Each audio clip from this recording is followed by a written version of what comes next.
Hi everyone, welcome to the second episode. Da-da-da! So the other day my daughter wanted to play Barbies. I have a 6-year-old. For those that know me a little bit, she is pretty awesome. And so she wanted to play Barbies. I really didn't want to play because Barbies entails her being the littlest one that we have, which is like a little baby thing, like a little 2-year-old or whatever. And I'm like, the other 539 of them. They all have names and like personalities and relations to each other, so I have to keep track of all these chicks, and it's not such a good time sometimes. I mean, I do it because she likes it, and it's a show. It's definitely the Mariana Show, but with Barbies. But anyway, so I said no, and she got mad, and she asked me if it was okay for her to be mad. And I said, yes, of course. You can. First, I thought it was crazy that she was even asking if it was okay for her to feel that way. Because it was almost like she was asking for permission. And I said, absolutely, you have every right to be mad. And, I still love you. It doesn't change anything. You have the right to feel what you're feeling, and my love for you doesn't change, I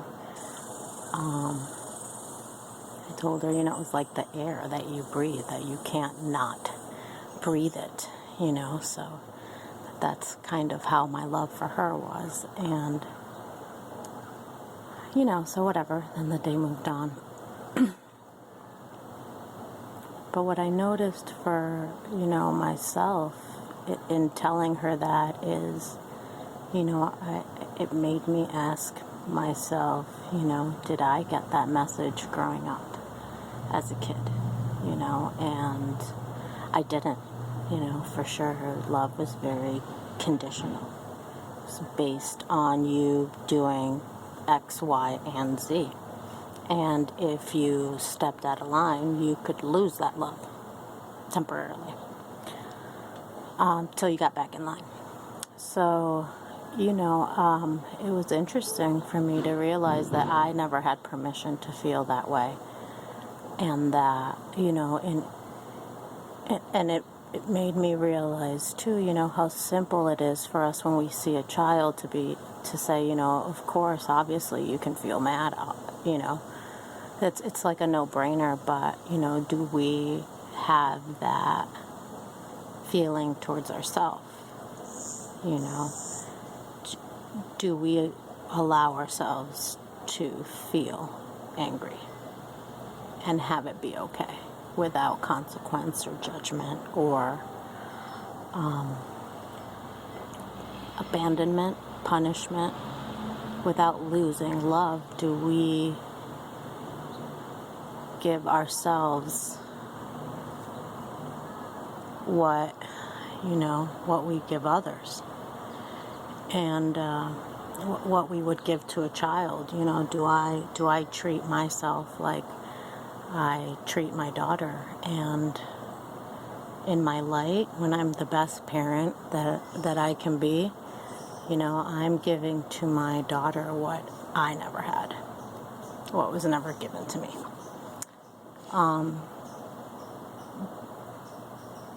So, ultimately, I guess this is all about what kind of parent do we choose to be for ourselves? Do we choose to be the stern parent that is conditional and who is conditional, whose love is based on some certain conditions? Or do we choose to be the parent that, loves you unconditionally, no matter what? The parent that no matter what you choose to do is there for you, is there to help you get up when you fall, no matter how many times they told you, be careful, you shouldn't do that, that might be dangerous. Without judgment of you, is there to pick you up and help you and comfort you if you're hurt, and help you and guide you in doing it again, and trying and growing and learning. And so, what kind of parent do we choose to be for ourselves? I notice that for myself, I usually tend to be the stern parent, the parent that's very critical and very demanding. And the parent that is very, judgmental. And that's always, criticizing and you could have done it better, or you're not doing enough, or a very demanding parent. And I'm definitely like that towards myself. And, so that moment with my daughter really was all about, I get to create what kind of parent I get now. When I was born, what I was given, what the family I was born into. You could say my soul chose perfectly if you believe that. Or you could say I had no control over that, so the people I chose to be with were the people that I got. But now I get the chance to give to myself the parent that I have always wanted, that, my little girl has always yearned for. And, in part for anyone out there that's a parent, you know what I'm talking about, that, in great part, you do that by giving your children what you didn't have, or what you wished you would have gotten. But I'm kind of saying is, let's take that a step further and, say, and also you get to be now the parent that you wish you would have gotten. You get to be that parent for yourself as well. And for anyone that's not a parent out there, it's not even about having kids, it's about choosing choosing how we treat ourselves, and choosing how we choose, how silly is that? Just choosing what the internal voice says to us. Is it encouraging us, or is it putting us down? Is it uplifting us, or is it bringing us down? And, and notice if you give yourself the opportunity to be angry, get mad at your parents, how does that work for you? For me, it was always, linked to being a good little girl. I couldn't get angry because the good little girl didn't get angry. And the truth is, I'm pissed, however I rationalize that or not, I'm pissed. And so do I give myself permission as a loving parent that I am now to myself to be pissed, to be angry, without that meaning that I'm bad, without judging myself, without punishing myself, without walking away from myself? Can I give to myself what I didn't get before? And the truth is that we have hundreds of choices every day, right?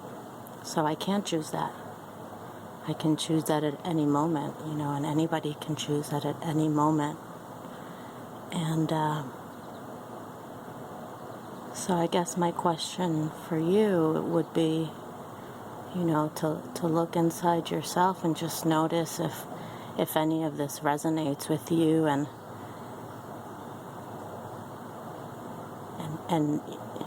what that feels like for you. Just notice what the voice says inside. And it's always interesting to just pay attention for a minute instead of going on autopilot. So, that being said, feedback, comments, questions, waiting to hear from you. Peace out.